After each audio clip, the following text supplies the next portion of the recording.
Supreme medicine God system. अध्याय 91। वांग युदाओ ने Shane you को गौर से देखा। तुम मुझे क्यों देख रहे हो? शेन युदाओ ने वांग युदाओ की तरफ आंखें घुमाईं। लगता है तुम मेरी बहुत परवाह करते हो, वांग युदाओ ने मुस्कुराते हुए कहा। शेन युदाओ का दिल तेजी से धड़क उठा और उसने झट से कहा, मैं नहीं चाहती कि मेरी वजह से किसी को तकलीफ हो। अरे, क्या तुम भूल गए कि मैं आज का ब्रूस ली हूँ? वांग युदाओ ने इस इंसान की बात को दिल पर नहीं लिया। ऐसी बातें रोकी नहीं जा सकती। शेन यू जैसी शख्सियत जरूर कई मर्दों को आकर्षित करेगी। अगर कोई उसकी तरफ आकर्षित न हो तो अजीब होगा। ब्रूस ली का सिर फूट जाएगा। शेन यू ने झटके से कहा, अब मुझे छोड़ दो। वांग युदाओ हंसा, फिर शेन यू के गले से अपना हाथ हटा लिया। उसे मानना पड़ा, उसे इस तरह पकड़ना वाकई बहुत अच्छा लग रहा था। वांग युदाओ ने शेन यू के पैर पहले भी देखे थे, लेकिन अब उसकी कमर पकड़कर एहसास फिर से अलग था। उसने उसके दोनों पैर और कमर छू ली थी। शेन युदाओ ने नाक से कुड़ी, फिर मुड़कर चली गई, हालांकि उसका चेहरा थोड़ा लाल हो गया था। वह जल्दी से अपने कार्यालय में चली गई। वांग युदाओ ने हंसते हुए सबको सिर हिलाया, फिर जल्दी से उसके पीछे चला गया।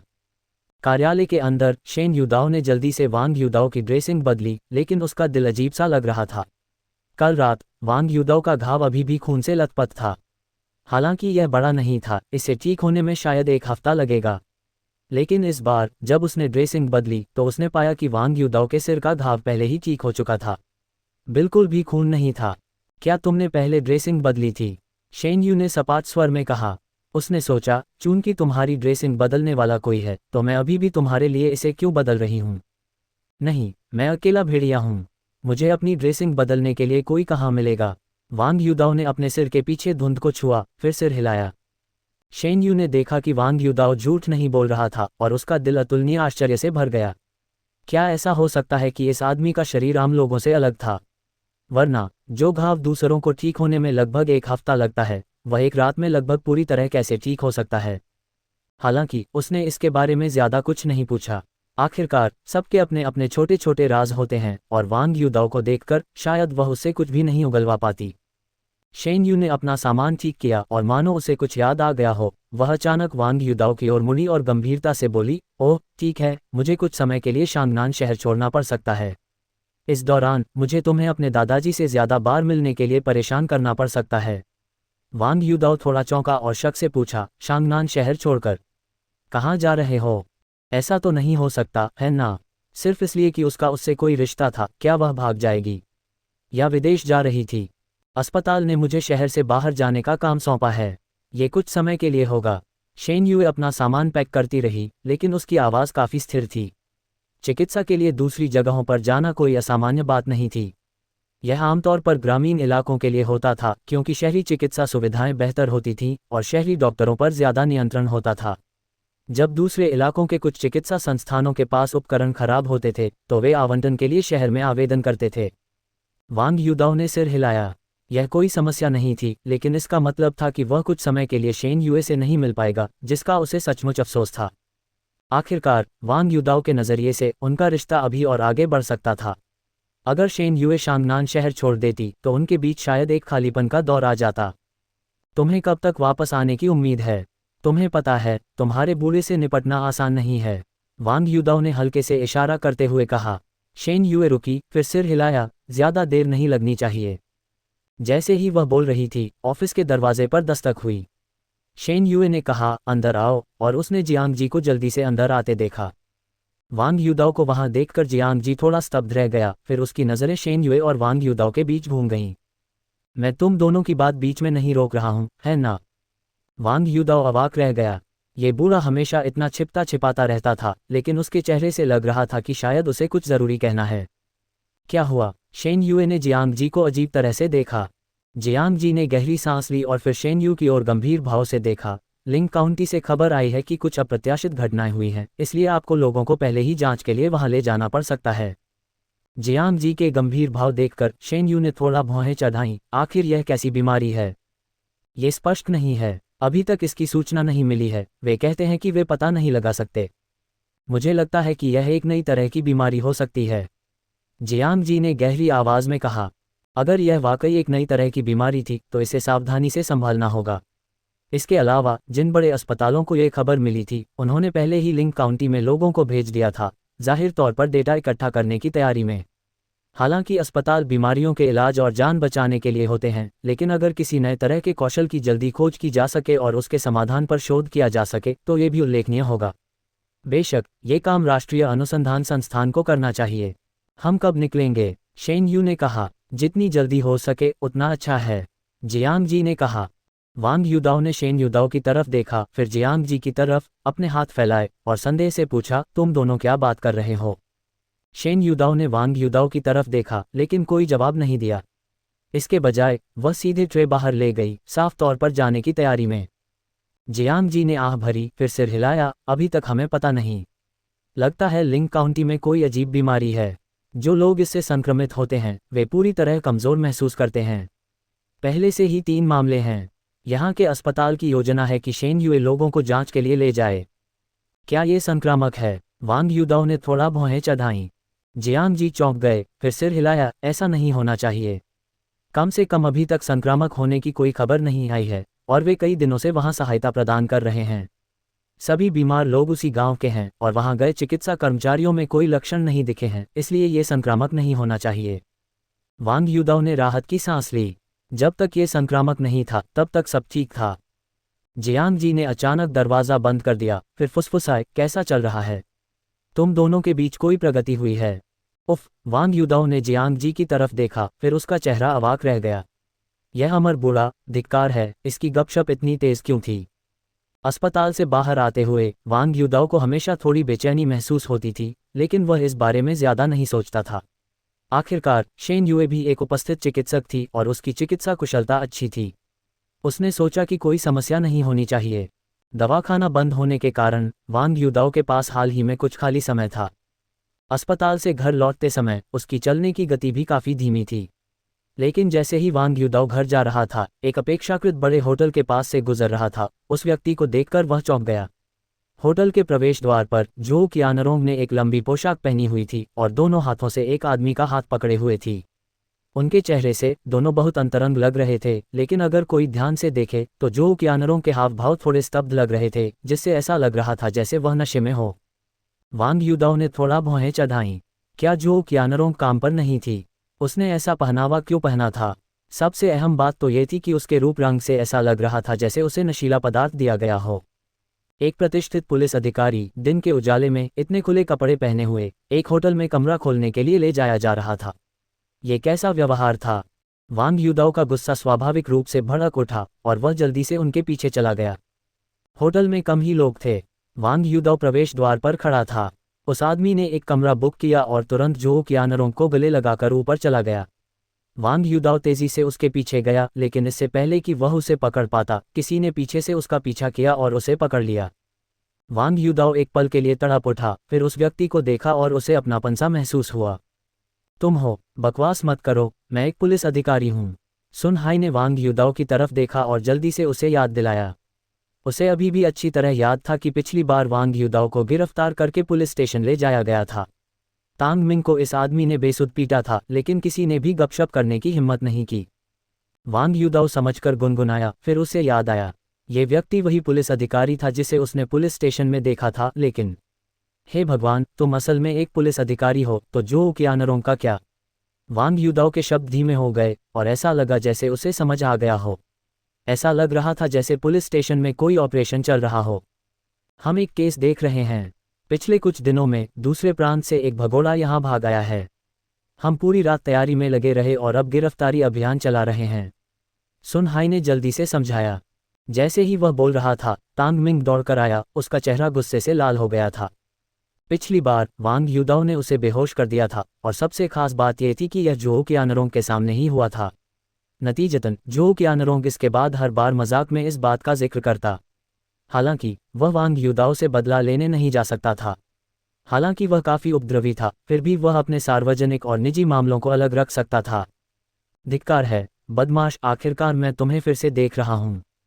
चलो लड़ते हैं। पिछली बार तुमने मुझ पर घात लगाने की हिम्मत की थी। तांग मिंग का चेहरा गुस्से से भर गया। बोलते बोलते उसने अपनी आस्तीनें चढ़ानी शुरू कर दी। वांग युदाओ अवाक सा लग रहा था, मन ही मन सोच रहा था कि पिछली बार तो तांग मिंग ने ही उसे मारने के लिए कहा था। अगर उसने ऐसा करने से मना कर दिया होता तो क्या वह अब भी इंसान होता? अभी के लिए भूल जाओ, आज हम एक मिशन पर हैं। अगर बाद में कुछ गड़बड़ हो गई तो क्या होगा? सुन हाई ने उसे तुरंत याद दिलाया। तांग मिंग भी होश में आया, फिर गुस्से से वांग युदाओ को घूरा, अपनी आस्तीनें ऊपर उठाई और यह कहते हुए चला गया, अगली बार धिक्कार है। वांग युदाओ ने चारों ओर देखा और सचमुच पुलिस अधिकारियों को परछाई में तैनात पाया। यह एक बड़ा ऑपरेशन लग रहा था। हालांकि चूंकि पुलिस एक मिशन पर थी, इसलिए यह उसका काम नहीं था। वह मुड़कर जाने ही वाला था, लेकिन इससे पहले कि वह 2 कदम भी चल पाता, एक धमाका हुआ और ऊपर से गोलियों की आवाज़ सुनाई दी। सुन हाई और तांग मिंग के हाव भाव बदल गए और फिर एक और गोली की आवाज़ सुनाई दी। कई पुलिस अधिकारी बगल से दौड़े, जल्दी से अलग होकर ऊपर की ओर भागे। वांग युदाओ ने थोड़ा भौहें चढ़ाईं, एक पल के लिए झिझका और फिर उनके पीछे चला गया। गोलियों की आवाज़ आए, उसके बाद ऊपर से चीखें सुनाई दीं। वांग युदाओ थोड़ा चौंक गया। उसे उम्मीद नहीं थी कि होटल में मेहमान होंगे। ऐसा लग रहा था कि ये पुलिस वाले ज़्यादा कुशल नहीं थे, लेकिन फिर होटल तो था ही। अगर उन्होंने सचमुच सभी मेहमानों को बाहर निकाल दिया तो अपराधी पर शक जरूर होगा। तीसरी मंजिल के प्रवेश द्वार पर जैसे ही पुलिस ऊपर चढ़ी, उन्होंने एक व्यक्ति को पैर में गोली लगी कराहते हुए पड़ा देखा। सुन हाई ने धीरे से आवाज़ लगाई, फिर जल्दी से किसी को उस व्यक्ति को ले जाने का आदेश दिया। सुनो, बाहर पुलिस, खिलवाड़ मत करो, वरना इस औरत की लाश ले जाने की तैयारी करो। कमरा संख्या 302 का दरवाज़ा थोड़ा खुला था और अंदर से एक आवाज़ आई। सुन हाई और तांग मिंग के हाव भाव अच्छे नहीं थे। वे पहले से ही जोऊ कियानरोंग के इस आदमी से निपटने का इंतजार कर रहे थे ताकि वे ऊपर जाकर गिरफ्तारी कर सकें। अब ऐसा लग रहा था कि मिशन नाकाम हो गया है और जोऊ कियानरोंग अंदर फंस गया है। ये बिल्कुल अप्रत्याशित था। एक धमाके के साथ दरवाज़ा खुल गया। जोऊ कियानरोंग के हाथ उसकी पीठ के पीछे बंधे हुए थे और अपराधी ने एक टाइप 54 पिस्तौल पकड़ी हुई थी और उसे जोऊ कियानरोंग की कनपटी पर तान रखा था।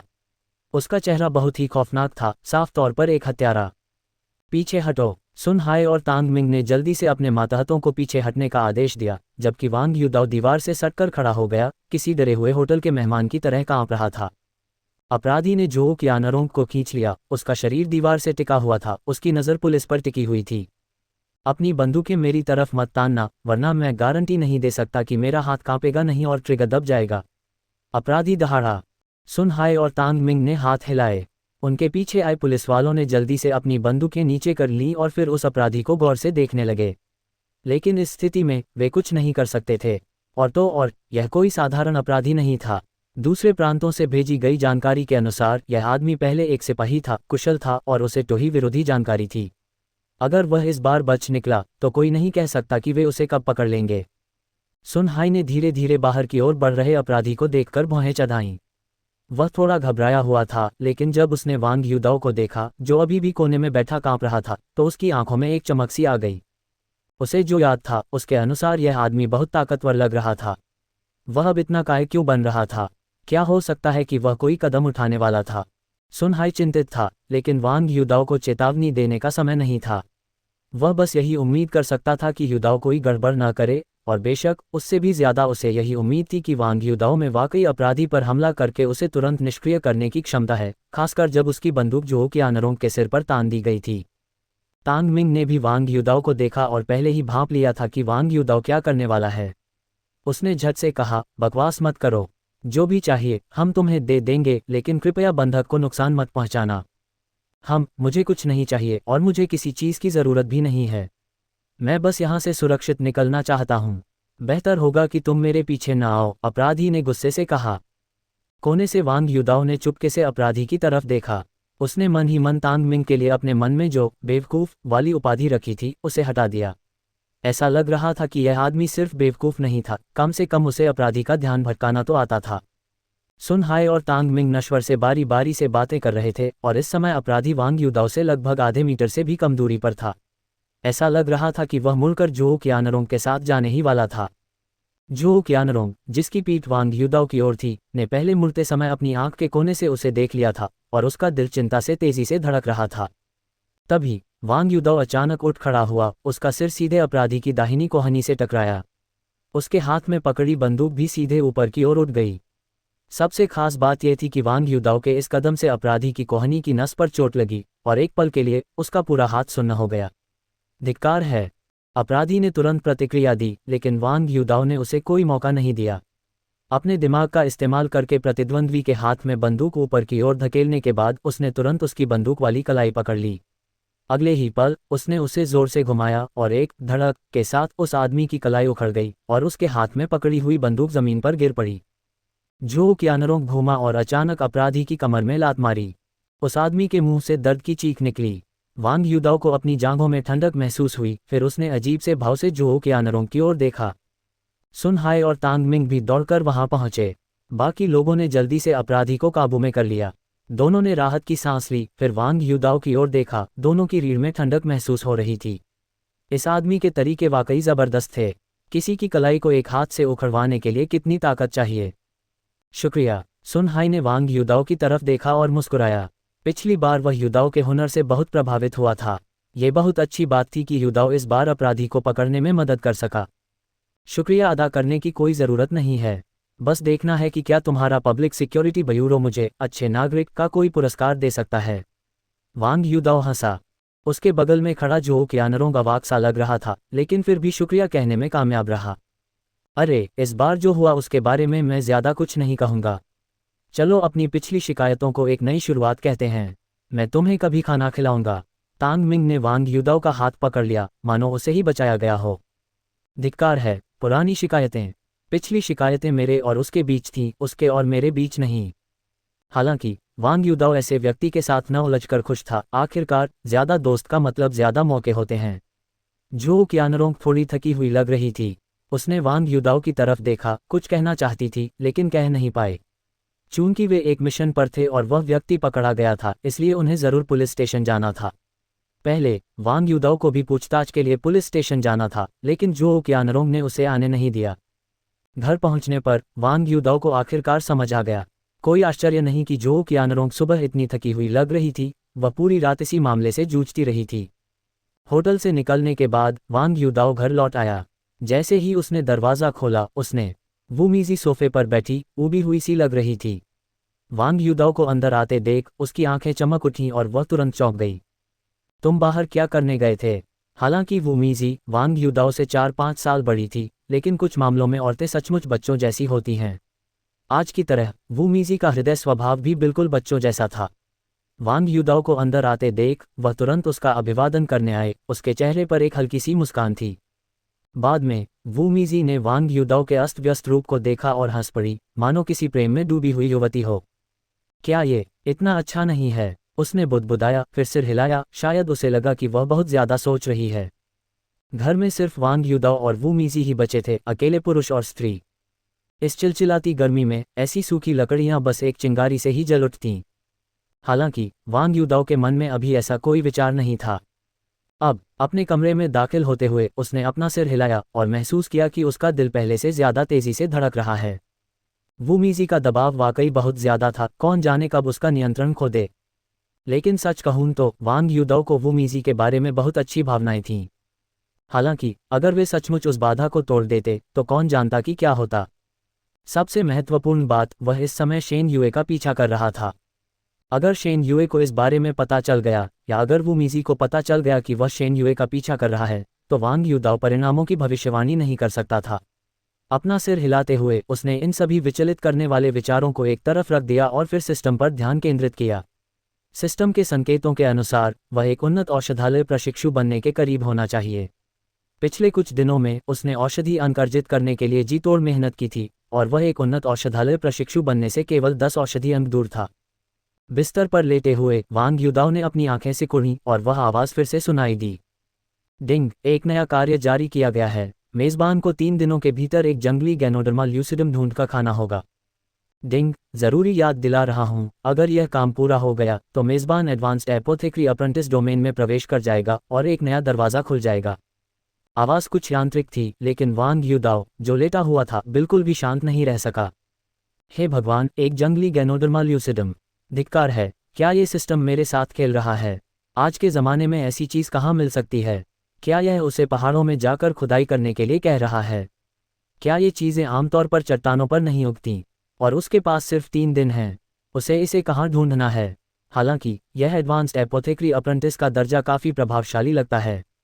जब उसने पहले इंटरमीडिएट एपोथेक्री अप्रेंटिस में अपग्रेड किया था तो सिस्टम ने कोई खास याद नहीं दिलाया था, और अब यह एक नए दरवाजे के खुलने की बात कर रहा है। इस एडवांस्ड एपोथेक्री अप्रेंटिस के दर्जे का क्या इनाम होगा? लाएं। वांग युदाओ थोड़ा घबरा गया, यहाँ तक कि वह तुरंत एडवांस्ड एपोथेक्री अप्रेंटिस लेवल पर जाकर देखना चाहता था। लेकिन इस समय सबसे ज़रूरी काम एक जंगली गैनोडर्मा ल्यूसिडम ढूंढना था। वह ऐसी चीज़ ढूंढना कहाँ से शुरू कर सकता था? वह बच्चों की तरह बिस्तर पर करवटें बदलने लगा। अचानक उसकी आंखें चमक उठीं। हाँ, यहाँ कोई औषधीय गली तो नहीं है, और यह एक पारंपरिक चीनी दवा की दुकान है। वह अपनी किस्मत आजमा सकता है।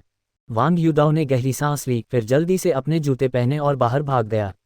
उसे नहीं पता था कि वो मीज़ी कहाँ गई है, इसलिए वह जल्दी से बाहर की ओर चल पड़ा। औषधीय गली बहुत पुरानी जगह थी। कहा जाता है कि यह गली किंग राजवंश के दौरान मशहूर थी और शांगनान शहर का सबसे बड़ा औषधीय बाजार था। समुद्र के किनारे होने के कारण पानी के रास्ते आने वाले औषधीय व्यापारी यहाँ रुककर सामान वगैरह का लेन देन करते थे। इसके अलावा ये गली काफ़ी अनोखी थी, यहाँ बिकने वाली चीज़ें भी अजीबोगरीब थीं। आप लोगों को अपने आंगन की मिट्टी बेचते हुए देख सकते थे। बेशक आप उसे खरीदते हैं या नहीं, यह आप पर निर्भर करता था। हालांकि अब इस गली में ज़्यादा लोग नहीं दिखते थे, क्योंकि आजकल पारंपरिक चीनी चिकित्सा में बहुत कम लोग विश्वास करते हैं, और आम बीमारियों के लिए आम लोग अस्पताल जाते थे। यहाँ कौन आएगा? धीरे धीरे यहाँ पारंपरिक चीनी चिकित्सा का चलन कम होता गया, लेकिन आखिरकार मरता हुआ ऊंट घोड़े से भी बड़ा होता है। कुछ लोग, खासकर बुजुर्ग, अब भी यहाँ आते थे। वांग युदाओ गली में चला गया और उसने देखा कि एक बूढ़ा आदमी, जिसके पास गोटी है, जमीन पर एक दुकान लगाए चीज़ें बेच रहा है। उसने राहगीरों को अनदेखा किया और कुछ गंभीर व्यवहार किया। वांग युदाओ ने उपहास किया और फिर अंदर की ओर चलता रहा। रास्ते में उसे चारों ओर से आती औषधीय सुगंध भी महसूस हो रही थी। आम लोगों को ये गंध थोड़ी अप्रिय लग सकती है, लेकिन वांग युदाओ को ऐसा नहीं लगा। और अंदर जाने पर उसे माइरियड मेडिसिन हॉल नाम की एक छोटी सी दुकान दिखाई दी। ये छोटी सी दुकान बहुत प्राचीन लग रही थी और इसकी आंतरिक सजावट दशकों पुरानी लग रही थी, जिसे बहुत अच्छी तरह से संरक्षित किया गया था। आधुनिक समय में ये काफ़ी दुर्लभ था। युवक, तुम्हें क्या चाहिए? दुकानदार एक बूढ़ा आदमी था जिसके चेहरे पर झुर्रियाँ थीं। वह 70 साल का लग रहा था, लेकिन उसका शरीर अभी भी काफ़ी हृष्ट-पुष्ट था, शायद उसके अपने स्वास्थ्य रहस्यों के कारण। वांग युदाओ को अंदर आते देखकर बूढ़ा आदमी स्पष्ट रूप से दंग रह गया। उसकी दुकान पर आने वाले ज़्यादातर लोग बुजुर्ग थे। वांग युदाओ जैसे युवा लोग कम ही देखने को मिलते थे। वांग युदाओ की नज़र एक पल के लिए बूढ़े आदमी पर टिकी रही, फिर काउंटर की ओर मुड़ गई। काउंटर के अंदर कई अजीबोगरीब और विदेशी औषधीय जड़ी बूटियां रखी थीं, जिनमें से ज़्यादातर वांग युदाओ ने पहले कभी नहीं देखी थीं। यह कोई आश्चर्य की बात नहीं थी, क्योंकि वह इस क्षेत्र में बिल्कुल नौसिखिया था। उसने कॉलेज में डिज़ाइन की पढ़ाई की थी, लेकिन किसने सोचा था कि वह एक फार्मेसी में, और वह भी पश्चिमी दवाइयों की फार्मेसी में, एक धावक बन जाएगा। वह ये नहीं बता सकता था कि यहाँ की औषधीय जड़ी बूटियों की गुणवत्ता अच्छी है या नहीं, लेकिन निश्चित रूप से उनकी विविधता काफ़ी थी। क्या आपके पास जंगली गैनोडर्मा है? वांग युदाओ ने गैनोडर्मा को पहचान लिया। इधर उधर देखने पर उसे कोई नहीं दिखाई दिया। बूढ़ा आदमी साफ तौर पर दंग रह गया, फिर हैरान भाव से पूछा, युवक गैनोडर्मा चाहता है, और वह भी जंगली? ये थोड़ा मुश्किल है, आजकल जंगली गैनोडर्मा मिलना मुश्किल है। वांग युदाओ ने सिर हिलाया। वह स्वाभाविक रूप से यह जानता था, लेकिन उसके दिल में उम्मीद की एक किरण जगी, क्योंकि बूढ़े आदमी ने कहा कि यह थोड़ा मुश्किल, ढूंढना नामुमकिन नहीं है। दादाजी, क्या आपके यहाँ कोई जंगली गैनोडर्मा है? अगर है, तो मुझे उम्मीद है कि आप मेरी मदद कर सकते हैं, मुझे इसकी तुरंत ज़रूरत है। वांग युदाओ ने थोड़ा चिंतित होकर उनकी तरफ देखा। वह जानना चाहते थे कि एडवांस्ड एपोथेक्री अप्रेंटिस बनने का अनुभव कैसा होगा। बूढ़े आदमी के चेहरे पर थोड़ी परेशानी थी, वह हिचकिचा रहा था। वांग युदाओ का दिल खुशी से झूम उठा, क्या वाकई कोई संभावना है? तभी अंदर से अचानक खांसी की आवाज़ आई। वांग युदाओ थोड़ा चौंका, और बूढ़े आदमी का चेहरा बदल गया। वह जल्दी से मुड़ा और कमरे में दाखिल हुआ। वांग युदाओ को यह अजीब लगा, लेकिन वह अंदर नहीं गया, क्योंकि वह किसी और का निजी स्थान था। 1 मिनट से भी कम समय में बूढ़ा आदमी एक बूढ़ी औरत को सहारा देते हुए छोटे से कमरे से बाहर आया। दोनों एक बूढ़े जोड़े जैसे लग रहे थे। बूढ़ी औरत का चेहरा पीला पड़ गया था, मानो वह मरने वाली हो। वांग युदाओ ने थोड़ा भौहें चढ़ाईं, उसे ये थोड़ा अजीब लगा। बूढ़ी औरत का उत्साह कम लग रहा था। बूढ़े आदमी, क्या कोई यहाँ गैनोडर्मा खरीदने आया है? बूढ़ी औरत ने वांग युदाओ की तरफ देखा और अचानक पूछा। बूढ़े आदमी ने सिर हिलाया। बुढ़िया ने आह भरी और कहा, तो बस इसे बेच दो, मुझे अब इसकी ज़रूरत नहीं पड़ेगी। इसे बेचने से दूसरों की भी मदद हो सकती है। वांग युदाओ बहुत खुश हुआ। यकीनन इस बुढ़िया के पास ये था। इस बार वह सचमुच सही जगह पर आया था।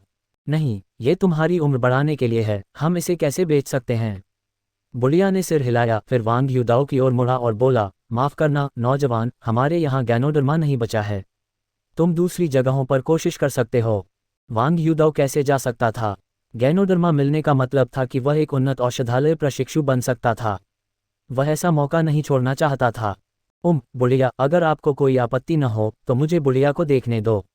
मैं भी असल में एक डॉक्टर हूँ, वांग युदाओ ने सावधानी से कहा। चाहे कुछ भी हो, उसे यह गैनोडर्मा तो मिलना ही था। उन दोनों की बातें सुनकर शायद गैनोडर्मा बुढ़िया के लिए था, लेकिन उसकी हालत देखकर वह बहुत आशावादी नहीं था। उसके चेहरे का पीलापन साफ तौर पर किसी डेथ क्यूई का संकेत दे रहा था। वांग युदाओ की बातें सुनकर बूढ़ा थोड़ा स्तब्ध रह गया और बुढ़िया ने भी आश्चर्य से वांग युदाओ को देखा। एक पल बाद दोनों ने सिर हिलाया। जरूरत नहीं, तुम इस बीमारी का इलाज नहीं कर सकते। मेरी बुढ़िया के शरीर में बहुत सारे विषैले पदार्थ हैं। अस्पताल जाने से भी इसका समाधान नहीं होगा। शुरुआत में वांग युदाओ ने सोचा था कि शायद कोई समाधान नहीं है, लेकिन अब जब उसने ये सुना तो उसे 70% यकीन हो गया। पता चला कि यह उसके शरीर में विषैले पदार्थों के जमाव के कारण था। अगर ऐसा है तो उसे शुद्धिकरण कला से इसका समाधान मिल जाना चाहिए। हालांकि शुद्धिकरण कला से ये सब एक साथ ठीक नहीं हो सकता, लेकिन उसने सोचा कि उसकी पीड़ा कम करने में कोई बड़ी समस्या नहीं होनी चाहिए। दादाजी, मेरा नाम वांग युदाओ है। चिंता मत करो, मुझे कोशिश करने दो। अगर यह काम कर गया तो मैंने अपनी पूरी कोशिश की।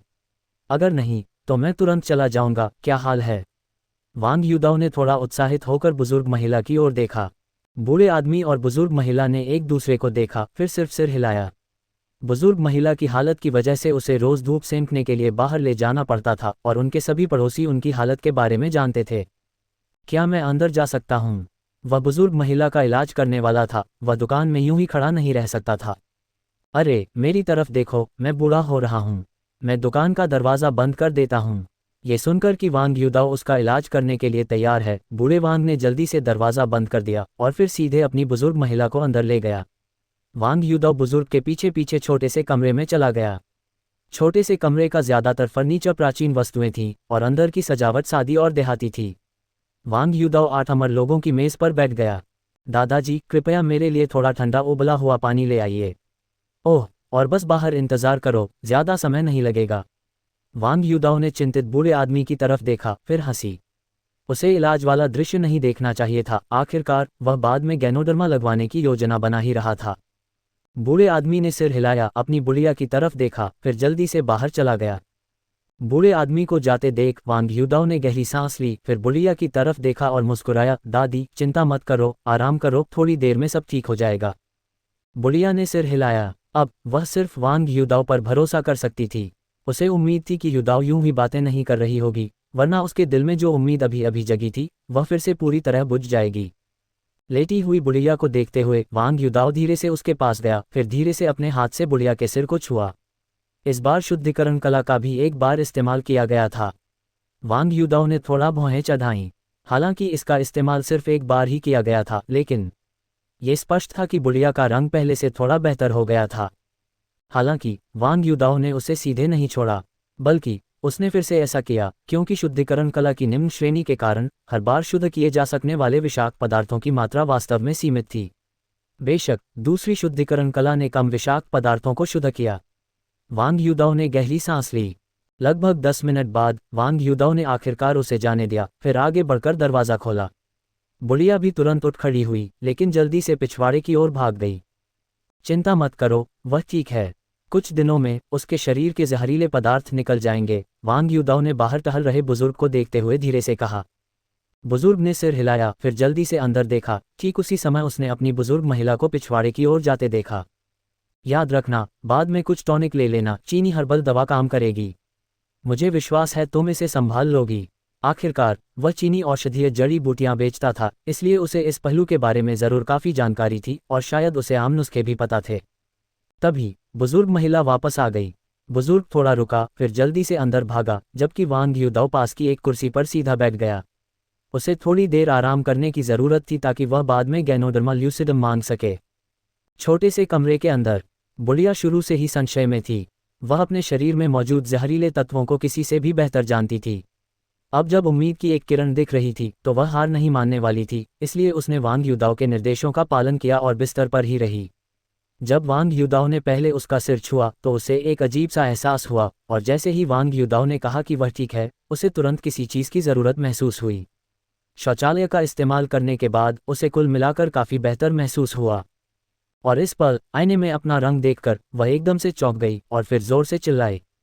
बूढ़ा दौड़कर अंदर आया, अपनी बुढ़िया को वहां स्तब्ध खड़ी देखा और जल्दी से पूछा, क्या हुआ, क्या हुआ? यह उसके परिवार का एकमात्र बचा हुआ सदस्य था। अगर उसकी बुढ़िया का भी कोई एक्सीडेंट हो जाता तो वह निश्चित रूप से जीने की हिम्मत नहीं जुटा पाता।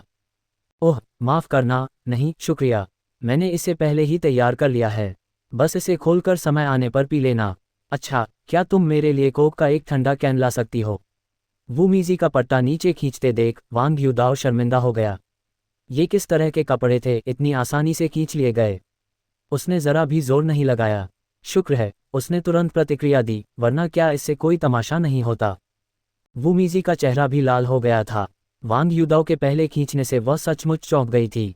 उसे ऐसा भी लगा जैसे उसके कपड़े फटने वाले हैं। उसने जल्दी से अपने कंधे पर पट्टा ठीक किया, एक गहरी सांस ली और अपने तेज धड़कते दिल को शांत किया। तभी उसने वू मीज़ी को एक हल्की सी मुस्कान दी, फिर कोक लेने के लिए फ्रिज की ओर मुड़ी। वू मीज़ी का फिगर बहुत अच्छा था। एक करवट के साथ उसके ऊंचे उभरे हुए नितंब हिल गए, जैसे कोई प्रलोभन दे रहा हो। उसका परिपक्व शरीर मानो उसे बुला रहा हो। सिर हिलाते हुए वांग युदाओ ने इन विचलित करने वाले विचारों को एक तरफ कर दिया। इसी समय वू मीज़ी भी कोक के 2 कैन लेकर आया, उन्हें सीधे मेज पर रख दिया और वांग युदाओ के पास बैठ गया। वू मीज़ी के पास हमेशा एक हल्की सी खुशबू रहती थी। वांग युदाओ जानता था कि यह उसके शौवर जेल की खुशबू है, ताज़ा लेकिन मनमोहक, जो उसके शरीर के बहुत पास होने पर ही महसूस होती थी। जब भी वांग युदाओ वू मीज़ी के साथ होता उसे लगभग हमेशा इसकी खुशबू आती।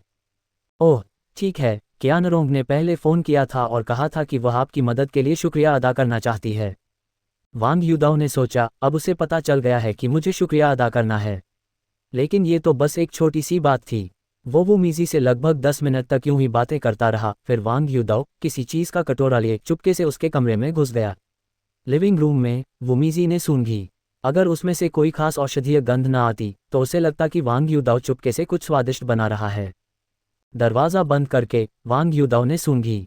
गंध थोड़ी अप्रिय थी, लेकिन एक उन्नत औषधालय प्रशिक्षु होने के नाते वो इसे बर्दाश्त कर ही सकता था। उसने तुरंत अपनी आंखें बंद कर लीं और फिर दबा गटक ली। जहां तक शराब बनाने से बचे हुए अवशेषों की बात है, वांग युदाओ ने मतली के बावजूद उसे निगलने के लिए खुद को मजबूर किया। खाली कटोरे को देखकर वांग युदाओ थोड़ा स्तब्ध रह गया। सिस्टम की तुरंत आवाज़ बिल्कुल नहीं आई थी। क्या हो रहा था? क्या ये काफ़ी नहीं था? मुझे पता था, सिस्टम ने एक खाने को कहा था और अब सिर्फ आधा बचा है। ये आधा गैनोडर्मा, ये पर्याप्त नहीं है। दांत पीसते हुए वांग युदाओ को गुस्से का एक उफान सा महसूस हुआ। उसकी शुरुआती ऊंची उम्मीदें अचानक ठंडे पानी से धुल गईं। वह बुरे मूड में कमरे से बाहर चला गया, यहाँ तक कि कटोरा तोड़ने की भी इच्छा हो रही थी। क्या हुआ? वू मीज़ी ने निराश वांग युदाओ को देखा, थोड़ा हैरान। वह खुशी खुशी अंदर गया, लेकिन अचानक मुरझा गया, मानो पाले से प्रभावित बैंगन। वांग युदाओ ने सिर हिलाया और फिर कहा, कुछ नहीं, मुझे थोड़ी देर के लिए बाहर जाना है। मुझे कुछ औषधीय सामग्री ढूंढनी है। यह मिशन थोड़ा मुश्किल था, वह इसे अकेले नहीं कर सकता था। वह केवल मदद मांग सकता था। वू मीज़ी ने देखा कि वांग युदाओ परेशान लग रहा था और उसका दिल भी भारी हो गया था। उसे दरवाज़ा खोलकर जाते हुए देखकर उसकी भौहें सिकुड़ गईं। अब उसे बस वांग चेंगकाई ही मिल सकता था। उसे उम्मीद थी कि वांग चेंगकाई किसी को जानता होगा। हालांकि उसे नहीं पता था कि वांग परिवार के पास गैनोडर्मा है या नहीं। उसे अभी भी आधा चाहिए था, लेकिन पूरा गैनोडर्मा ही सबसे अच्छा होगा, बिल्कुल। उसने वांग चेंगकाई को फ़ोन किया और कुछ ही देर बाद वांग चेंगकाई अपनी कार में आ पहुंचा। क्या हुआ? मुझे मत बताना कि तुम्हें यहाँ रहने की आदत नहीं है। वांग चेंगकाई ने मुस्कुराते हुए वांग युदाओ की तरफ देखा और हाथ हिलाया। हालांकि वांग युदाओ इस समय मजाक के मूड में नहीं थे। कार में बैठने के बाद उन्होंने गंभीर भाव से उसकी तरफ देखा। मैं तुमसे पूछता हूँ, क्या तुम्हारे परिवार के पास गैनोडर्मा है? वांग चेंगकाई ने अजीब भाव से वांग युदाओ को देखा, फिर खाली भाव से सिर हिलाया। नहीं, क्यों? वांग युदाओ का चेहरा थोड़ा उदास था। वह इस मिशन में नाकाम होने के नतीजों को जानता था। हालांकि यह सिर्फ पहला दिन था, लेकिन ऐसी चीज़ें दुर्लभ और मुश्किल से मिलती थीं। अगर उसे नहीं मिली तो फिर क्या? क्या वह सचमुच भड़क जाएगा?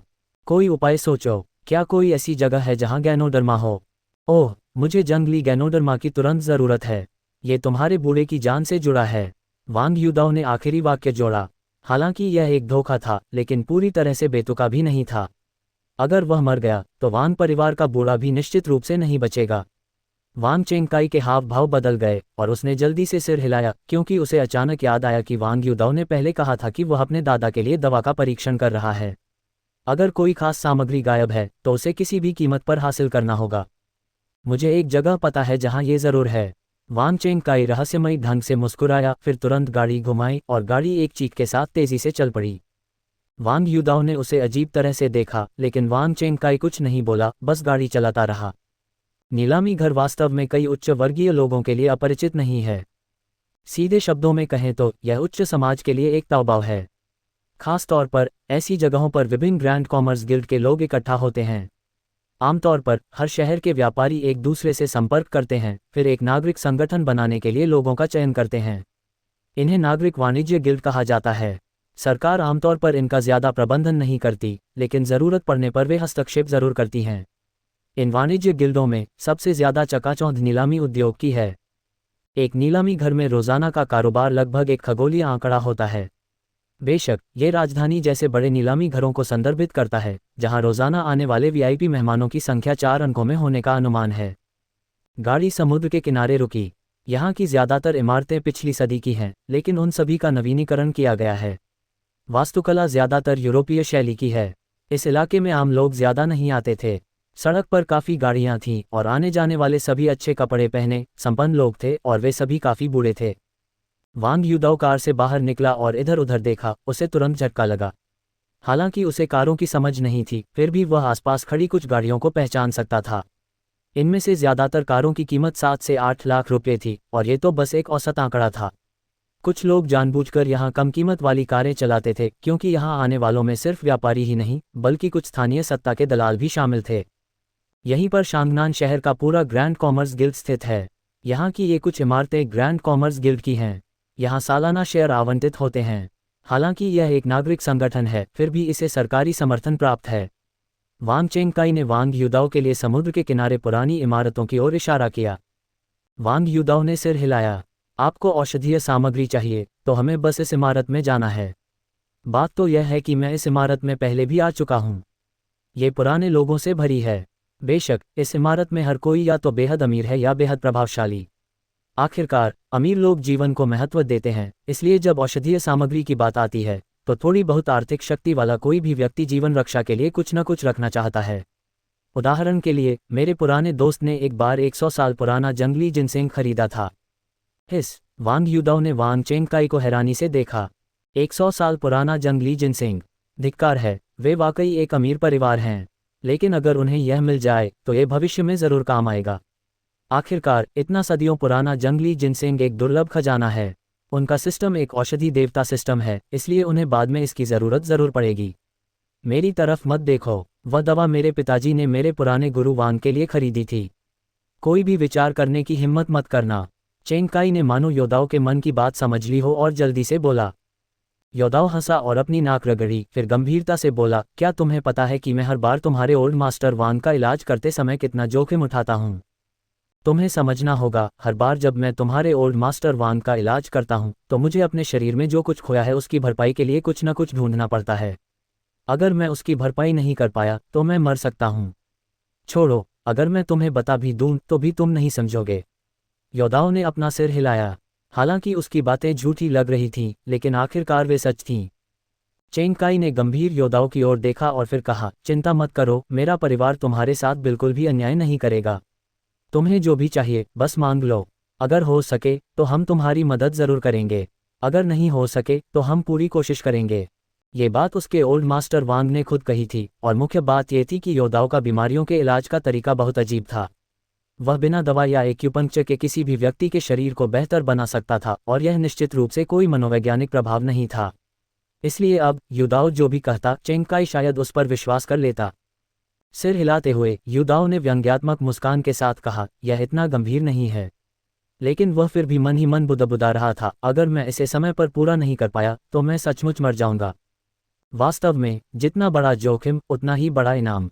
बात करते हुए दोनों इमारत के प्रवेश द्वार पर पहुंचे। 2 सेवक दरवाजे पर पहरा दे रहे थे। युदाओ और चेंगकाई को देखकर उनमें से एक जल्दी से आगे आया। ओह, मैं यंग मास्टर वांग हूँ। आज आपको यहाँ क्या लाया है? वांग परिवार औषधीय जड़ी बूटियों को छोड़कर हर तरह का व्यापार करता है, इसलिए आमतौर पर वांग परिवार के सदस्य इस इमारत में नहीं आते। उनकी याद में पिछले साल केवल वांग जियाशेंग ही नीलामी के लिए आए थे। ओह, बस ये देखने आया था कि क्या कोई अच्छी चीज़ें हैं। अगर होंगी तो मैं उन्हें खरीदकर अपने ओल्ड मास्टर वांग के लिए रख दूंगा। क्या हमें अंदर जाने की इजाज़त नहीं है? चेंगकाई ने भौहें चढ़ाईं और कहा। बकवास, कृपया अंदर आ जाए। वह आदमी मुस्कुराया, फिर जल्दी से एक तरफ हट गया और दोनों को अंदर बुलाया। हालांकि चेंगकाई पहले यहाँ ज़्यादा नहीं आया था, फिर भी वह यहाँ के माहौल से अच्छी तरह वाकिफ था। इमारत में घुसने के बाद दोनों सीधे तीसरी मंजिल पर चले गए। चेंगकाई पहले कभी इस तीसरी मंजिल पर नहीं गया था। जब वह पहले आया था तो वह सिर्फ पहली और दूसरी मंजिल पर घूमा था, बस वहाँ का उत्साह देखने के लिए। तीसरी मंजिल का लेआउट पहली मंजिल से काफ़ी छोटा था, लेकिन अंदर की सजावट पहली मंजिल से कहीं ज़्यादा आलीशान थी। जैसे ही वे अंदर गए, एक बहुत बड़ा हॉल था। उस समय तीसरी मंजिल पर पहले से ही काफ़ी लोग मौजूद थे, लेकिन यहाँ आने वाले ज़्यादातर लोग जाने पहचाने चेहरे थे। बेशक दूसरे प्रांतों से भी लोग थे। आखिरकार शांगनान शहर की अर्थव्यवस्था अभी भी देश में ऊंची रैंकिंग पर थी, इसलिए आमतौर पर जब ऐसे चैम्बर ऑफ कॉमर्स में कोई बड़ा आयोजन होता था तो हर जगह से लोग उसमें शामिल होने के लिए आकर्षित होते थे। लगता है हम बिल्कुल सही समय पर पहुंच गए हैं। लगता है यहाँ हाल ही में कोई कार्यक्रम हो रहा है और काफ़ी लोग आए हैं। चेंगकाई ने चटखारे लिए। इस इमारत के तहखाने में ज़्यादातर लोग औषधीय जड़ी बूटियाँ बेचने आते थे। उनमें जंगली पहाड़ों में औषधीय जड़ी बूटियां खोदने में माहिर लोग, साथ ही विशेषज्ञ फेरीवाले और विभिन्न स्थानों से औषधीय जड़ी बूटियां इकट्ठा करने वाले लोग भी थे। युदाओ ने सिर हिलाया, लेकिन आखिरकार यह एक उच्च स्तरीय जगह थी। अंदर जाने पर उसे किसी भी औषधीय जड़ी बूटी की गंध नहीं आ रही थी, जो उसे लगा कि शायद सेवा के कारण हो रही होगी। लेकिन जैसे ही वे दोनों अंदर गए, युदाओ ने देखा कि भीड़ में असल में चेंगयांग था। और चेंगकाई ने भी चेंगयांग को देखा। उसके चेहरे पर आश्चर्य की एक झलक दिखाई दी, फिर वह मुस्कुराया। क्या हुआ? चेंगकाई को इस हालत में देखकर युदाओ ने असमंजस में पूछा। यह आदमी यहाँ थोड़ा अजीब है। चेंग परिवार का भी औषधीय जड़ी बूटियों का व्यवसाय है, लेकिन चेंगयांग थोड़ा अजीब है। उसे खास तौर पर कुछ खास औषधीय जड़ी बूटियाँ पसंद हैं, कुछ बहुत ही दुर्लभ औषधीय जड़ी बूटियाँ। इसलिए वह अक्सर यहाँ दौड़ता रहता है। मैंने सुना है कि पिछली बार किसी ने उसे एक पेड़ की जड़ 5 मिलियन में बेची थी, चेंगकाई ने कहा, और वह खुद हंसने लगा। चेंग परिवार भी काफ़ी अमीर है, और अगर उन्हें ऐसी अच्छी चीज़ें चाहिए होती तो चेंग परिवार उन्हें खरीद सकता था। हालांकि चेंग परिवार का औषधीय जड़ी बूटियों का कारोबार है और चेंगयांग को भी औषधीय जड़ी बूटियां बहुत पसंद हैं। बदकिस्मती से यह आदमी उनकी कीमत लगाना नहीं जानता। युदाओ ये सुनकर दंग रह गया, फिर उसका चेहरा तमतमा गया। एक पेड़ की जड़ 5 लाख में बिकी? ये तो पागलपन था। यह आदमी वाकई एक त्रासदी है। लेकिन अगर वह आज यहाँ है तो क्या हमारे लिए चीज़ें खरीदना थोड़ा मुश्किल नहीं होगा? युदाओ को अचानक कुछ समझ आया और फिर उसने चेंगकाई की तरफ देखा। हे, कोई बात नहीं, क्या ये सिर्फ पैसे की बात नहीं है? चेंग परिवार के पास पैसा है और हमारे परिवार के पास भी पैसा है। चेंगकाई ने युदाओ की तरफ देखा और मजाक किया। अगर चेंगयांग सचमुच दखल देना चाहता था तो वह सिर्फ सॉरी कह सकता था। आखिरकार उसके बूढ़े गुरु वांग ने वचन दिया था कि युदाओ जो चाहे वे उसे पूरा करने की पूरी कोशिश करेंगे। तो ये बस एक गैनोडर्मा ल्यूसिडम था। उनकी नज़र में पैसे से हल होने वाली कोई भी चीज़ कोई समस्या नहीं थी। चेंगकाई की बातें सुनकर युदाओ अवाक रह गया। अमीर और गरीब लोगों के बीच यही फर्क होता है, इतनी सहजता से कहा गया। और जैसे ही युदाओ और चेंगकाई बात कर रहे थे, चेंगयांग ने उन दोनों को साफ तौर पर देख लिया। उसके चेहरे के भाव एक पल के लिए साफ तौर पर जम गए, फिर वह मुस्कुराया और उनकी ओर चल पड़ा। इस बार सिर्फ उसकी आंखें युदाओ को ही देखती रहीं। हालांकि वांग परिवार की खबर बहुत गुप्त रखी गई थी। इस दुनिया में कोई भी दीवार हवाबंद नहीं होती, और वांग परिवार के पास भी वांग ताओ, जिसे सिर में तकलीफ थी। बहुत से लोग वास्तव में ओल्ड मास्टर वांग की स्थिति के बारे में पहले से ही कुछ जानते थे।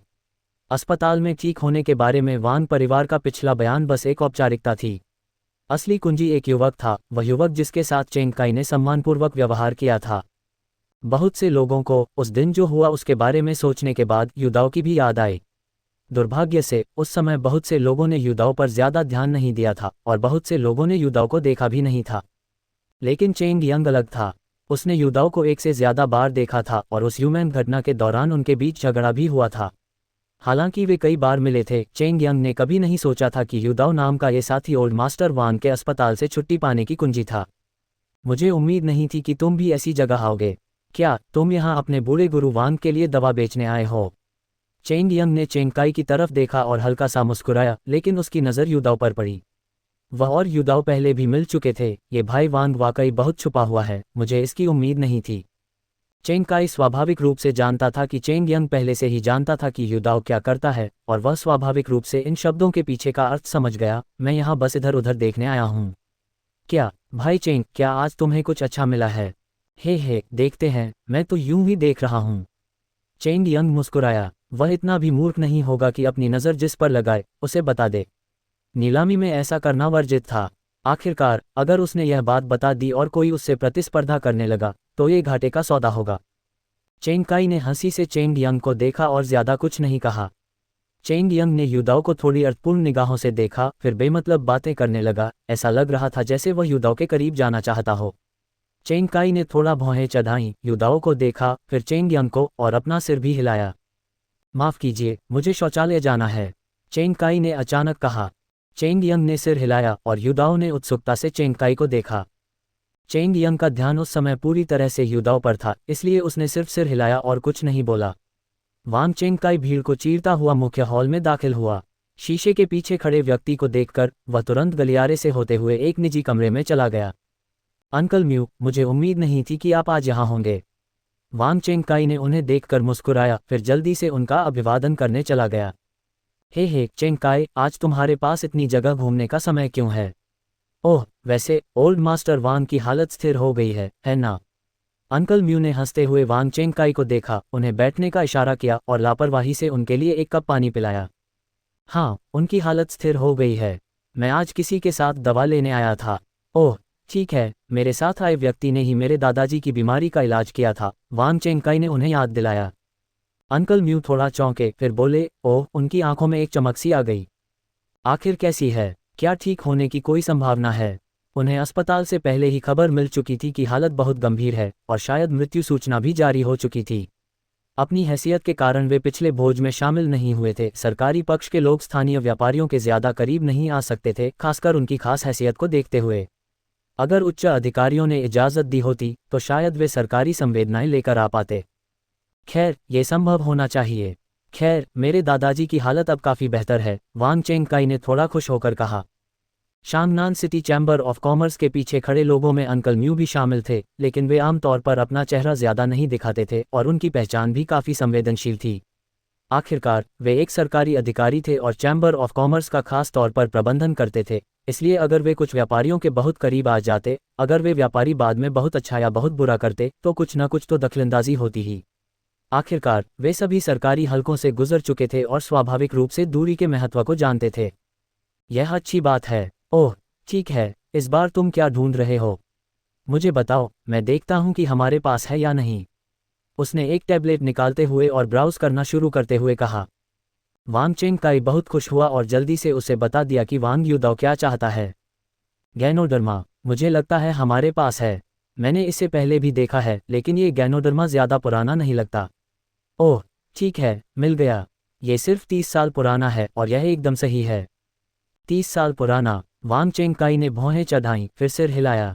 इससे पहले वांग युदाओ ने उसे सिर्फ इतना बताया था कि उसे गैनोडर्मा चाहिए, लेकिन उसने ये कभी नहीं बताया कि यह कितना पुराना होना चाहिए। 30 साल पुराने गैनोडर्मा के औषधीय गुण बहुत कमज़ोर होते हैं और उसे नहीं पता था कि यह असरदार होगा या नहीं। 30 साल पुराना गैनोडर्मा बहुत सस्ता मिलता है, लेकिन तुम लोग थोड़ी देर से आए। लगता है ये चीज़ पहले से ही रखी हुई है, अंकल म्यू ने अचानक कहा। वांग चेंग काई ने आश्चर्य से कहा और उनकी हल्की सी सिकुड़ी हुई भौहें तुरंत कस गईं। जब वांग युदाओ ने यह कहा तो वांग चेंग काई ने ध्यान से देखा और निष्कर्ष निकाला कि वांग युदाओ शायद इसे पाने के लिए बहुत उत्सुक थे। ये लगभग आधे घंटे पहले ही बिक चुका है। वे शायद जल्द ही भुगतान करके इसे ले जाएंगे। अंकल म्यू ने वांग चेंग काई की ओर देखा। यह अब परेशानी का सबब बन गया है। वांग चेंग काई तुरंत खड़े हो गए। क्या तुम कुछ दिन इंतजार नहीं कर सकते? मैंने सुना है कि कुछ ही दिनों में 50 साल पुराना गैनोडर्मा भी आएगा, वह भी जंगली। किसी ने इसे किशन पर्वत से खोदकर निकाला था और यह बहुत अच्छी तरह से संरक्षित है। जानकारी पहले ही भेज दी गई है। उसने वांग चेंग काई को टैबलेट पर लिखा पन्ना दिखाते हुए कहा। वांग चेंग काई ने भौहें चढ़ाईं, फिर सिर हिलाया। मैं जाकर उससे पूछूंगा। अगर वह इंतजार कर सकता है तो यही सबसे अच्छा होगा। अगर वह इंतज़ार नहीं कर सकता तो शुक्रिया अंकल म्यू। कोई बात नहीं, बस एक छोटी सी मदद है। अंकल म्यू ने वांग चेंगकाई को मुड़ते और जाते हुए देखा। उनके चेहरे पर संदेह की एक झलक थी। क्या वह युवक जिसने बीमारी का इलाज किया था वाकई इतना अद्भुत था? वह और वांग परिवार पुराने दोस्त थे, लेकिन उनका रिश्ता सिर्फ निजी था, इसलिए वह वांग परिवार को अच्छी तरह समझते थे। जिस व्यक्ति को ओल्ड मास्टर वांग इतना सम्मान दे सकते थे, वह निश्चित रूप से सरल नहीं था। लगता है मुझे उनसे परिचय करना होगा। निजी कमरे से बाहर निकलते हुए वह मुख्य हॉल में लौट आए। हालांकि जब वह बाहर आए तो उन्होंने देखा कि वांग युदाओ के पास पहले से ही कई लोग खड़े थे। वांग युदाओ ने अपने आसपास के लोगों को शांत भाव से देखा, लेकिन उन्होंने कुछ नहीं कहा। तो ये भाई वांग हैं? क्या भाई वांग भाई चेंग के साथ यहाँ हैं? एक थोड़ा चिकना गोरा चेहरा वाला आदमी वांग युदाओ को घूरते हुए मुस्कुराया, फिर बोला, मुझे आश्चर्य है कि यह सज्जन क्या करते हैं। मैंने उन्हें पहले कभी क्यों नहीं देखा। मेरा उपनाम फान है। चलो दोस्त बनो भाई। फैन नाम का आदमी मुस्कुराया और बोलने के बाद उसने चेंग यंग की तरफ देखा। वांग युदाओ ने बिना किसी दिलचस्पी के लोगों के समूह को देखा। ये सब उसकी पहचान जानने आए थे, लेकिन उसकी क्या पहचान हो सकती थी? ये सोचना वाकई अजीब था। अगर आप इन लोगों से कहते कि आप एक साधारण इंसान हैं, तो वे आपकी बात पर यकीन नहीं करते। अगर आप बड़ा चढ़ाकर शेखी बघारते ये कहते कि आप एक सऊदी राजकुमार हैं जो अरबों की संपत्ति पाने का इंतजार कर रहा है, तो यही मूर्ख शायद आपकी बात पर यकीन कर लेते और आपके और भी करीब आ जाते। वांग युदाओ ने इन लोगों में कोई दिलचस्पी न होने के कारण अपना सिर हिलाया। जैसे ही वह मुड़कर जाने वाला था, उसने वांग चेंगकाई को अपनी ओर आते देखा। हालांकि जब उसने वांग चेंगकाई के हाव भाव देखे तो उसके दिल में अचानक एक बुरा शकुन जाग उठा। युदाओ, मुझे तुमसे कुछ बात करनी है। वांग चेंगकाई गंभीर दिखे, दूसरे लोगों की तरफ देखा, फिर वांग युदाओ को एक तरफ खींच लिया। वांग युदाओ ने सिर हिलाया, बाकी कुछ लोगों को अनदेखा करते हुए जो बेचैनी से सिर खुजाते हुए और वांग चेंगकाई के पीछे पीछे एक तरफ चले गए। अरे अरे, यह आदमी वांग चेंगकाई को कैसे जानता है? फैन नाम के उस आदमी ने वांग युदाओ को खींचे जाते हुए देखा, फिर जल्दी से चेंग यंग से पूछा। चेंग यंग के चेहरे पर थोड़ी उदासी थी। उसने सिर हिलाया, फिर उन लोगों को लोहे से नफरत है क्योंकि वह स्टील नहीं बन पाया वाले भाव से देखा। ये सब निकम्मे अमीर दूसरी पीढ़ी के लोग थे जिन्हें अपने पारिवारिक मामलों की परवाह नहीं थी। वांग युदाओ और वांग परिवार के मामलों के बारे में जानने की तो बात ही छोड़ दीजिए। लेकिन जिस बात ने उसे सबसे ज्यादा बेबस महसूस कराया वह ये थी कि अब भी वह वांग युदाओ की पहचान का पता नहीं लगा सका। उसने पहले भी वांग युदाओ की जांच की थी, लेकिन दुर्भाग्य से उसे मिली सारी जानकारी उसके हिसाब से झूठी लग रही थी।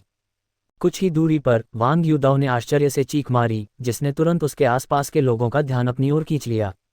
उसने जल्दी से एक माफी मांगने वाली मुस्कान दी, फिर एक उदास भाव से वांग चेंगकाई को देखा। इसे कोई धिक्कार है? ये कब हुआ? वो चीज़ अब कहाँ है? वांग युदाओ अब शांत नहीं हो पा रहा था। पता ही होगा, ये पूरा शांगनान सिटी चैम्बर ऑफ कॉमर्स था। अगर चैम्बर ऑफ कॉमर्स में एक भी गैनोडर्मा नहीं बचा, तो क्या इसका मतलब उसकी मौत नज़दीक नहीं थी? नहीं, बिल्कुल नहीं। अगर उसे चुराना भी पड़े तो उसे वो गैनोडर्मा तो लेना ही था। वो चीज़ आधे घंटे पहले बिक गई थी, लेकिन अभी तक भुगतान नहीं हुआ है। मुझे लगता है कि जिसने उसे खरीदा था वो अभी भी यहाँ होना चाहिए, लेकिन वो गैनोडर्मा सिर्फ 30 साल पुराना है। क्या तुम इंतज़ार नहीं कर सकते? कुछ ही दिनों में बेहतर क्वालिटी का गैनोडर्मा आ जाएगा। वांग चेंगकाई को थोड़ा अजीब लगा। वांग युदाओ ने दांत पीस लिए, फिर उदास भाव से वांग चेंगकाई की तरफ देखा। सच कहूं तो ओल्ड मास्टर वांग का इलाज करने के बाद मुझे एक समस्या हो गई। इन दिनों मैं गैनोडर्मा ढूंढ रहा हूं, लेकिन बदकिस्मती से मुझे वो नहीं मिल रहा। ज्यादा से ज्यादा कल अगर मुझे गैनोडर्मा नहीं मिला तो हाय भाई, तुम्हें तो बस मेरा शरीर ही लेना पड़ेगा। वांग युदाओ ने वांग चेंगकाई के कंधे पर थपथपाया, उसका चेहरा दुख से भरा हुआ था। कहना ही होगा, वांग युदाओ अभिनय में काफी प्रतिभाशाली थे। ये सुनकर वांग चेंगकाई के हाव भाव भी नाटकीय रूप से बदल गए और उन्होंने झट से कहा, ठीक है, मेरे साथ आओ। वांग चेंगकाई एक पल के लिए झिझके, दांत पीस लिए, फिर मुड़कर वापस उसी दिशा में चल पड़े। वांग युदाओ ने राहत की सांस ली। अब वह केवल वांग चेंगकाई पर ही भरोसा कर सकते थे। बेशक अगर वांग चेंगकाई इस तरह के मामले को संभाल भी नहीं सकते, तो उन्हें सचमुच सोचना होगा कि शांगनान वांग परिवार की मदद करनी है या नहीं। चेंग यंग और आसपास मौजूद अन्य लोगों की निगाहें भी साफ इसी ओर थीं, और दोनों को साथ जाते देखकर वे भी आश्चर्य से भर गए। मुहाय अभी भी वांग चेंगकाई की पिछली बातों के बारे में सोच रहे थे और वांग युदाओ को जानने के लिए समय निकालने की योजना बना रहे थे। हालांकि इससे पहले कि वह कुछ कर पाते, वांग चेंगकाई वांग युदाओ को अपने पास ले आए। जब दस्तक की आवाज़ आई तो मुहाय बस बाहर जाने ही वाले थे। उसने दरवाज़ा खोला और थोड़ा स्तब्ध रह गया, फिर उसकी नज़र वांग चेंगकाई के पीछे खड़े व्यक्ति पर पड़ी। उसने इस व्यक्ति को पहले भी वांग चेंगकाई के साथ देखा था, इसलिए अगर वह गलत नहीं था तो यह व्यक्ति वांग यूदाओ ही होना चाहिए। अंकल म्यू, एक ज़रूरी काम है, मुझे अभी भी आपको परेशान करना है। वांग चेंगकाई मुस्कुराया। ठीक है, तो जल्दी से अंदर आ जाए। म्यू हाई ने सिर हिलाया, दोनों को अंदर आने दिया और फिर 2 कप पानी डालने के लिए एक तरफ चला गया। वांग चेंगकाई को थोड़ा अजीब लगा। सच कहूं तो यह मामला वास्तव में नियमों के विरुद्ध था, लेकिन अब जब वांग यूदाओ ने मामले को इतना गंभीर बना दिया था तो वह बस पूछ ही सकता था। अंकल म्यू, वह गैनोडर्मा ल्यूसिडम अभी नहीं ले जाना चाहिए था, है ना? ये चीज़ हमारे लिए बहुत ज़रूरी है। अगर हो सके तो मैं इसे ज़रूर खरीदूंगा। वांग चेंगकाई ने अपने हाथ रगड़े। म्यू हाई थोड़ा स्तब्ध रह गया, फिर भौहें चढ़ा लीं। एक पल बाद उसने मुश्किल से कहा, यह नियमों के विरुद्ध है। अगर दूसरों को इसके बारे में पता चल गया तो चैम्बर ऑफ कॉमर्स की प्रतिष्ठा को ज़रूर ठेस पहुंचेगी और फिर कोई नहीं आएगा। हालांकि यह सिर्फ एक चैम्बर ऑफ कॉमर्स था, लेकिन यह एक लाभकारी संगठन भी था। यह एक नीलामी थी। अगर नीलाम की गई कोई वस्तु किसी और को मिल जाए और फिर सत्ता का दुरुपयोग करके उसे किसी और के बदले में दे दी जाए और वह बात बाहर आ जाए तो मुसीबत बहुत बड़ी हो जाएगी। वांग यूदाओ ने भौहें चढ़ाईं। वह इस तरह के मामलों में ज़्यादा स्पष्ट नहीं था और अब वह बस वांग चेंगकाई के बोलने का इंतज़ार कर सकता था। मू हाई ने वांग चेंगकाई को देखा, फिर वांग यूदाओ को। उसके दिल में थोड़ा अजीब सा भाव आ रहा था। ये तो बस 30 साल पुराना गैनोडर्मा ल्यूसिडम था। हालांकि जंगली गैनोडर्मा ल्यूसिडम अपेक्षाकृत कीमती था, लेकिन 30 साल पुराना जंगली गैनोडर्मा ल्यूसिडम उनके इलाके में कोई बहुत दुर्लभ वस्तु नहीं थी। इसे पाना इतना ज़रूरी क्यों था? अंकल म्यू, आप इस बारे में क्या सोचते हैं? क्या आप हमें बता सकते हैं कि यह सामान किसने खरीदा है? फिर हम इस पर अकेले में बात कर सकते हैं। वांग चेंगकाई ने एक पल सोचा और जल्दी से पूछा। मू हाई ने सिर हिलाया, फिर कहा, यह भी ठीक है। खैर, यह सामान पहले ही निजी संपत्ति बन चुका है। अगर आप इसे निजी तौर पर सुलझा सकें तो सबसे अच्छा है। अच्छा, मैं फ़ोन करके देखता हूं कि वह व्यक्ति चला गया है या नहीं। ठीक है, शुक्रिया अंकल मू। थोड़ी देर बाद मू हाई ने फ़ोन मिलाया, जाहिर तौर पर सीधे ग्राहक को फ़ोन कर रहे थे। फ़ोन के दूसरी तरफ एक पुरुष और एक महिला थोड़े नाराज़ दिख रहे थे। दोनों एक निजी कमरे में बैठे थे। उन्होंने फ़ोन रख दिया था। महिला गुस्से में थी और काफ़ी देर बाद उसने आखिरकार कहा, यह कैसी स्थिति है? हमने इसी पर बोली लगाई थी। वे क्यों कह रहे हैं कि कुछ समस्याएं हैं? क्या हम इसे वहन नहीं कर सकते? दोनों ज़्यादा उम्र के नहीं थे, दोनों लगभग 20 साल के थे।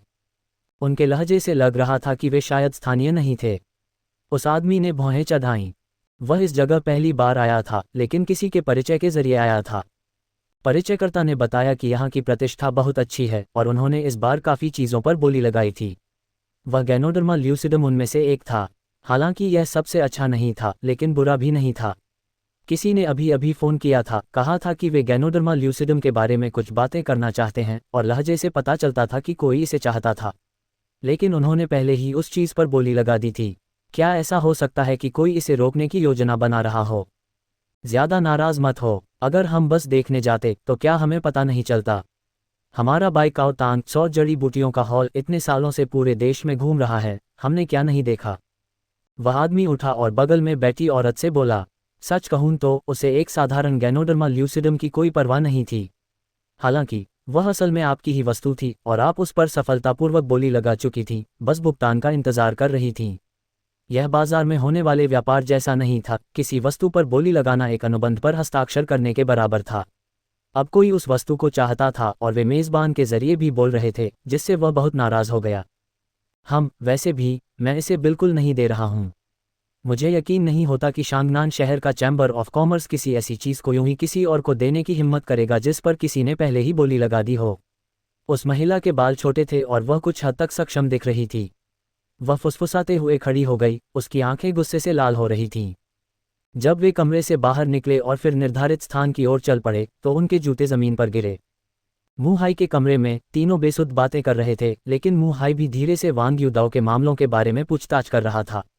वांग यूदाओ ने भी मुस्कुराकर जवाब दिया। वांग यूदाओ इस व्यक्ति का बहुत आभारी था, बेशक इस उम्मीद में कि वह चीज़ ले सकता है। थोड़ी देर बाद दरवाजे पर दस्तक हुई। मू हाई ने दोनों से कुछ कहा, फिर दरवाज़ा खोलने के लिए उठे। दरवाज़ा खुला और एक पुरुष और एक महिला अंदर आए। महिला के चेहरे पर असंतोष था, उसे छिपाने की जहमत नहीं उठाई। हालांकि पुरुष के चेहरे पर एक शांत भाव था, लेकिन अंदर आने के बाद उसने भी वांग की ओर देखा। युदाओ और वांग चेंगकाई। स्वाभाविक रूप से उस महिला ने भी उन दोनों को देखा। वह मू हाई को जानती थी, लेकिन इन दोनों पुरुषों को नहीं, इसलिए उसने उन्हें घूर कर देखा। वांग चेंगकाई ने स्वाभाविक रूप से उस महिला की हरकतों को भांपते हुए अपना गला साफ किया। हाँ, आओ, पहले बैठो, मैं तुम्हारा परिचय कराता हूँ।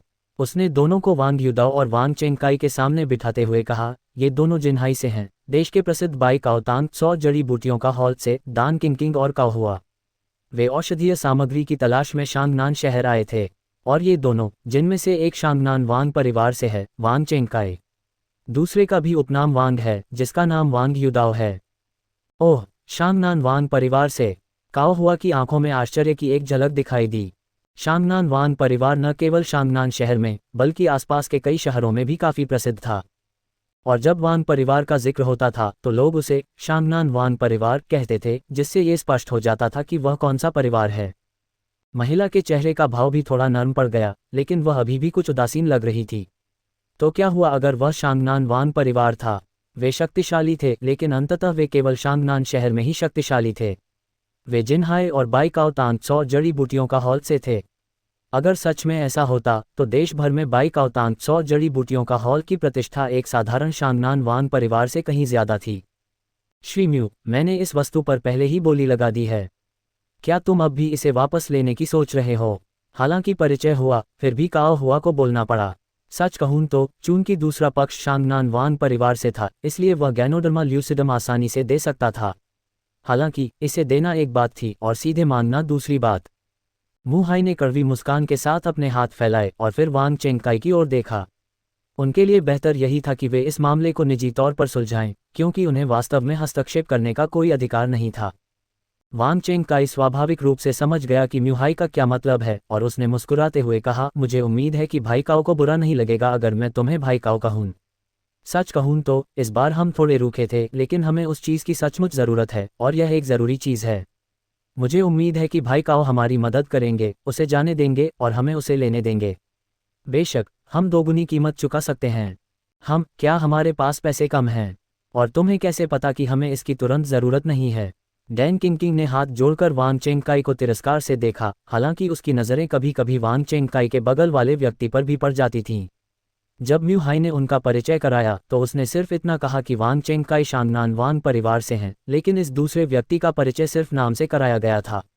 हालांकि उन दोनों का उपनाम वांग था, लेकिन वे स्पष्ट रूप से एक ही परिवार से नहीं थे। वह वांग चेंगकाई की पहचान जानती थी, लेकिन वह वांग युदाओ नाम के इस व्यक्ति की पहचान जानने के लिए थोड़ी उत्सुक थी। किंग, बकवास मत करो, काओ हुआ ने थोड़ा भौहें चढ़ाईं। सच कहूं तो उन्हें इसकी कोई खास ज़रूरत नहीं थी। इसके अलावा बाई काओतांग 100 जड़ी बूटियों का हॉल इतना बड़ा था कि 30 साल पुराने गैनोडर्मा की तो बात ही छोड़िए, वे 100 साल पुराना गैनोडर्मा भी पैदा कर सकते थे, हालांकि वह एक कीमती चीज़ होती। हालांकि उनके पास कुछ 50 साल पुराने गैनोडर्मा ज़रूर थे, लेकिन जंगली गैनोडर्मा हर इस्तेमाल के साथ कम होता जाता है, इसलिए जब भी उन्हें बाहर औषधीय जड़ी बूटियां बेचते समय ऐसी कोई चीज़ मिलती तो वे उसे खरीद कर रख लेते। भाई वांग, आपको गैनोडर्मा की क्या ज़रूरत है? टॉनिक के तौर पर या किसी बीमारी के इलाज के लिए? काओ हुआ ने वांग चेंगकाई की ओर मुड़कर देखा। वांग चेंगकाई एक पल के लिए स्तब्ध रह गया, फिर अपने बगल में बैठे वांग युदाओ की ओर देखा और फिर काओ हुआ की ओर मुड़ा, किसी की जान बचाने के लिए। वांग चेंगकाई की हरकतें सामान्य लग रही थीं, लेकिन काओ हुआ और डैन किंग की नज़र में इसका एक खास मतलब था। पहले काओ हुआ का ध्यान वांग चेंगकाई पर था। हालांकि वांग युदाओ का उपनाम भी वांग था, उसने बस यही सोचा था कि वह वांग परिवार का कोई दूर का रिश्तेदार होगा। लेकिन अब ऐसा लग रहा था कि यह चीज़ वांग चेंगकाई की नहीं, बल्कि वांग युदाओ की, जो अब तक चुप था, चाह रही थी। काओ हुआ चौंक गया और उसे थोड़ा अजीब लगा। इस व्यक्ति की क्या पहचान थी जो वांग चेंगकाई को अपनी नज़र के मुताबिक काम करने पर मजबूर कर सके? ये थोड़ा अजीब था। हालांकि कुछ समय पहले खबर आई थी कि शांगनान वांग परिवार के मुखिया की तबीयत खराब है। अब लग रहा था कि यह बूढ़े मालिक वांग के मामले के लिए होना चाहिए। अगर ये तुम्हारे बूढ़े मालिक के मामले के लिए है तो शायद मैं इसे देखने में मदद कर सकता हूँ। हालांकि गैनोडर्मा एक चमत्कारी औषधि है, फिर भी यह सिर्फ एक औषधीय घटक है। बाई काओतांग 100 जड़ी बूटियों का हॉल की देश में प्रतिष्ठा सैकड़ों सालों से स्थापित है। यहाँ कई पुराने पारंपरिक चीनी चिकित्सक और कई कुशल चिकित्सक हैं। वह लगभग 10 सालों से उनके साथ अध्ययन कर रहे हैं और पहले से ही कुछ साधारण जांचें कर सकते हैं। वांग चेंगकाई ने अपना सिर हिलाया, फिर कहा, इसकी कोई ज़रूरत नहीं है। हमने पहले भी लोगों को आमंत्रित किया है। ओह, आपको मास्टर डुआन को जानना चाहिए, है ना? हमने उन्हें आमंत्रित किया था, लेकिन वे भी कुछ नहीं कर सके। काओ हुआ के चेहरे के भाव बदले, फिर गंभीर हो गए। वह मास्टर डुआन को जरूर जानते थे, लेकिन उन्हें उम्मीद नहीं थी कि मास्टर डुआन भी कुछ नहीं कर सकते। ऐसे में क्या इसका मतलब यह नहीं था कि वह व्यक्ति लगभग लाइलाज था? लेकिन अगर कोई इलाज नहीं था, तो उन्हें अब गैनोडर्मा की क्या जरूरत थी? जबरदस्ती जिंदगी बढ़ाने के लिए? क्या ये बेईमानी नहीं था? हालांकि स्वाभाविक रूप से वह इस मामले में ज्यादा कुछ नहीं कह सके। अरे, अगर मास्टर डुआन तुम्हारे पुराने गुरु की बीमारी का कुछ नहीं कर सके तो वह सचमुच लाइलाज होगी। अगर तुम फिर भी गैनोडर्मा खरीदना चाहते हो तो क्या ये बेकार नहीं है? और तो और, जो लोग कमज़ोर और गंभीर रूप से बीमार हैं वे इतनी असरदार दवा नहीं ले सकते। डैन किंग ने बीच में ही टोकते हुए उसे याद दिलाया। हालांकि वांग चेंगकाई का हाव भाव तुरंत थोड़ा अप्रिय हो गया। सचमुच लाइलाज से उसका क्या मतलब था? और क्या मैंने कहा था कि ये दवा मेरे दादाजी के लिए है? मुझे माफ़ करना, ये दवा मेरे दादाजी के लिए नहीं है। यह मेरे एक दोस्त के लिए है। जहाँ तक मेरे दादाजी की बीमारी का सवाल है, तुम दोनों बहुत चिंतित हो। अब वह खतरे से बाहर हैं। इलाज के बाद उनकी हालत स्थिर हो गई है और मुझे विश्वास है कि वह बहुत जल्द ठीक हो जाएंगे।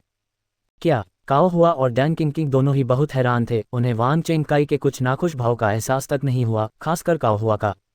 उसकी आंखें खुली की खुली रह गईं और काफी देर बाद आखिरकार उसे होश आया और उसने जल्दी से पूछा, भाई वांग, क्या तुम सच में गंभीर हो? क्या मैं पूछ सकता हूं कि किस सीनियर ने ओल्ड मास्टर वांग का इलाज किया था?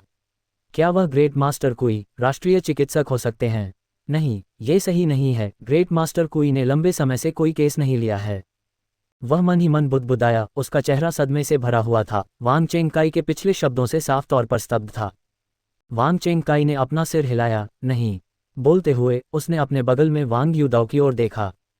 काओ हुआ ने वांग चेंगकाई की नज़रों का पीछा करते हुए वांग यूदाओ की ओर देखा और उसके दिल में अचानक एक अजीब सी भावना उमड़ पड़ी। क्या तुम मजाक कर रहे हो? क्या तुम कह रहे हो कि जिसने बूढ़े मास्टर वांग का इलाज किया था वही है?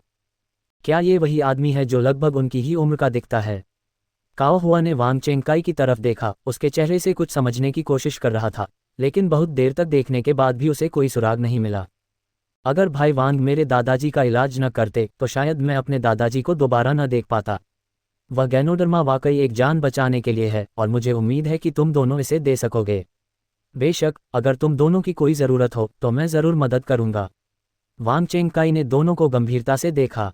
काओ हुआ और डैन किंग के दिमाग में हलचल मच गई। सच कहूं तो वे शांगनान शहर से नहीं थे और वहां क्या हो रहा है इसके बारे में ज़्यादा नहीं जानते थे, क्योंकि ये देश बहुत बड़ा है और रोज़ाना कई घटनाएं घटती रहती हैं। हालांकि वे चिकित्सा जगत के बारे में बहुत कुछ जानते थे और वे कई चिकित्सा परिवारों के नाम बता सकते थे। उदाहरण के लिए, महान मास्टर कुई, राष्ट्रीय चिकित्सक, जिनका जिक्र उन्होंने पहले किया था। ये वरिष्ठ 90 साल का हो चुका था, लेकिन उसकी सेहत बहुत अच्छी थी। हालांकि उसकी बढ़ती उम्र के कारण उसके वंशज नहीं चाहते थे कि बूढ़े गुरु अब बाहर जाकर मरीजों का इलाज करें। इसलिए कुछ लोग अब भी हर साल उससे मिलने आते थे, लेकिन अब उसे लगभग कभी भी केस लेते हुए नहीं देखा जाता था। डैन किंग ने अजीब भाव से वांग यूदाओ को देखा और अंततः अपनी प्रश्नवाचक निगाह काओ हुआ की ओर घुमा दी। बात यह है कि जब से उन्हें पता चला कि उनके सामने वाले लोग वांग परिवार से हैं, तब से उन्होंने अपना मन बना लिया था। ये तो बस एक गैनोडर्मा था, है ना? और ये 30 साल पुराना था। इसे उन्हें देने में कोई बुराई नहीं थी, लेकिन अब अचानक ऐसी बात सुनकर उन दोनों के लिए इसे समझना मुश्किल हो रहा था। काओ हुआ ने गहरी सांस ली, फिर उन दोनों की तरफ देखा, मुस्कुराने की कोशिश करते हुए कहा, ठीक है भाई वांग, आपने ऐसा कहा है। अगर मैं इसे अभी भी छिपाऊं तो कोई मतलब नहीं रहेगा। हम वो चीज़ सीधे आपको दे देंगे। नहीं नहीं, पैसे तो आपको ही देने चाहिए। दूसरों की प्यारी चीज़ को इस तरह लेना मेरे लिए ठीक नहीं है। वांग चेंगकाई बहुत खुश हुआ। अफसोस, पैसों की बात करने से भावनाओं को ठेस पहुंचती है। बस हमें वो चीज़ सीधे आपको दे दो। ये औषधीय जड़ी बूटी असल में जान बचाने के लिए है। अगर हम इसे वापस ले लेते हैं तो हम इसे सिर्फ रख लेंगे। अब जब इसका इस्तेमाल आपात स्थिति में किया जा सकता है तो यही सबसे अच्छा है। काओ हुआ मुस्कुराया, उसकी नज़रें वांग यूदाओ पर टिकी थीं। वांग यूदाओ के चेहरे पर खुशी के भाव देखकर उसने भी राहत की सांस ली। सच कहें तो उसे यह बात कुछ अविश्वसनीय लगी। नहीं, इसे विश्वास न करने की हिम्मत, कहना चाहिए कि इतना युवा व्यक्ति ओल्ड मास्टर वांग का इलाज कर सकता है। और सबसे महत्वपूर्ण बात यह थी कि यह एक ऐसी बीमारी थी जिसका इलाज मास्टर डुआन नहीं कर सकता था।